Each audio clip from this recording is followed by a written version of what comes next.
สบายดีเนาะมื้อนี้เราจะมาเฮียนแต่งหน้าให้เจ้าหญิงอีกเนาะมื้อนี้เนาะ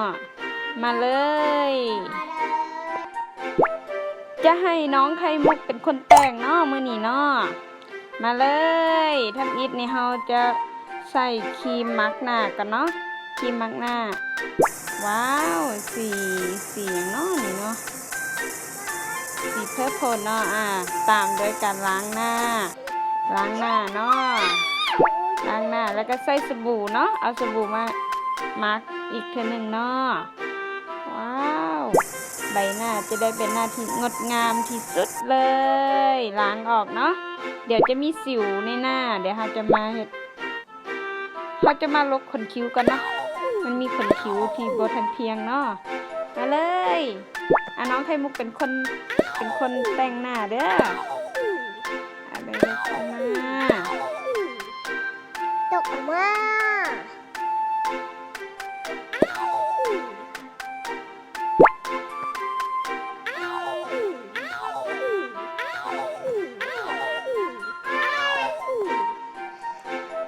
เขาจะมาปวดสิวเนาะตอนนี้สิวใกล้จะหมดแล้ว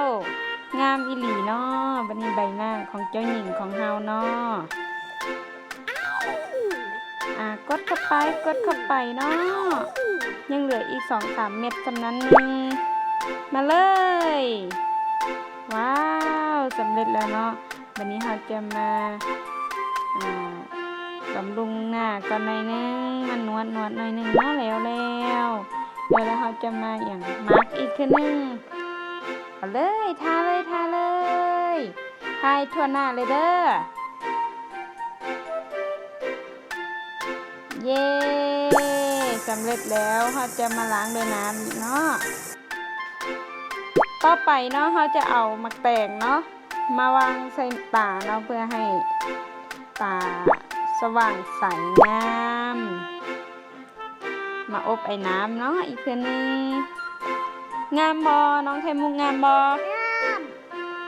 งามมีหลีเลยเป็นคนแต่งหน้าเด้อเหมือนเด้อเสร็จออกแบบนี้โอเคเราจะสำเร็จแล้วใบหน้าที่งดงามของเจ้าหญิงสำเร็จแล้วเนาะวันนี้เราจะไปทำการแต่งหน้าเนาะวันนี้มาเลยมาเลือกเลยน้องไข่มุกเลือกสีเลยเด้สีผิงแม่ สีพิงค์วะโอเคสีพิงค์ทาเลยทาขอบตาก่อนว้าวงามมีหลีเลยงามบอ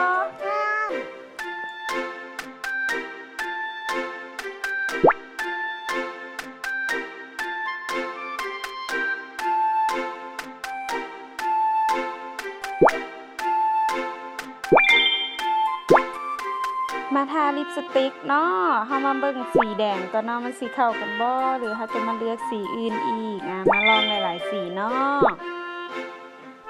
เบิ่งเด้อน้องๆเด้อสีแดงงามเนาะเลือกช่วยกันเด้อว้าวมีแต่สีงามๆเลยงามอีหลีเลยเนาะเอาสีบัวเนาะมาใส่อีกว้าวเข้ากับสีหน้าของเจ้าหญิงของพวกเราเลยขนตาเนาะมาเลือกนำกันเลยว้าวมีหลายแบบมาเลือกก่อนถ้าจะแบบไหนเนาะแบบนี้จะงาม Love it แบบไหนอีกเนาะว้าวแบบนี้ก็งามคือกันเนาะดวงตาเด้แบบนี้ Fabulous เราจะมาเบิ่งเนาะจะมีหลายสีเนาะ Cool สีเด้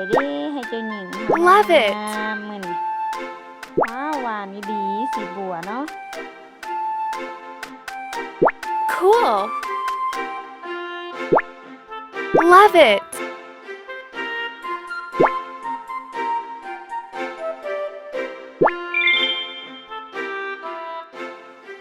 ต่อไปเนาะเราจะมาเลือกเครื่องแต่งกายเนาะให้กับเจ้าหญิงของพวกเราว้าวมีแต่สุดงามๆเลย Cool Love it ว้าว Love it งามที่สุดเลย Cool สุดใดก็งามเนาะ Cool คนงามเด้เลือกเลยน้อง Love it เลือกกันเด้อ Cool. เจ้าหญิงของพวกเฮาสิ Cool ออกมา Love เป็น it จังได Love เนาะ it งามส่วนใดเนาะ Cool มาติดตามรับชมกันเลย Cool. Cool. Cool. เดี๋ยว Cool. จะให้น้องไข่มุก Love เป็นคน it แต่งกายออกมา Fabulous แล้วเอามาเบิ่งนำกันว่าจะงามส่ำได้ Cool. Cool. Cool. Cool. Love it. Fabulous. Cool. Cool. Love it. Love it. Cool. Cool. Cool. Love it. Fabulous. Cool. Cool. Love it. Love it. Cool. Cool. สำหรับทรง Cool. ผมเนาะมีแต่ทรง Cool งามๆเลย Love it น้องไข่มุก Fabulous ก็อยากได้เด้จากทรงเพิ่นว่าเนาะมีแต่ทรงงาม Cool. Cool. Love it. Fabulous. ๆเย้สุดท้ายก็สำเร็จแล้วเนาะสำหรับการแต่งกายแต่งหน้าให้เจ้าหญิงของพวกเฮาสีมือของน้องไข่มุกเนาะงามบ่ต่อไปเนาะเฮาจะมาแต่งกายให้กับ Cool สัตว์เลี้ยงสุดฮัก Cool ของเจ้าหญิงก็คือ Cool แมว Love it Fabulous. มาเบิ่ง Cool. น้องไข่มุกแต่ง Cool. กายให้ Love it. เจ้าแม่ Love ตัว it. น้อยเลยเนาะ Cool จะน่าฮักสำใดเนาะไปเบิ่ง Cool นำกันเลยเด้อ Love it ผลงานของน้องไข่มุกเนาะ Cool. Cool. Love it. Cool. Cool. Love it. Fabulous. Cool. Cool. Love it. Fabulous. ว้าวแมวปี2019เนาะ Cool Love it ตา Fabulous. Cool. Cool. Love it. เย้ Fabulous สำเร็จเป็นที่เรียบร้อยแล้วเนาะสำหรับการแต่งกายให้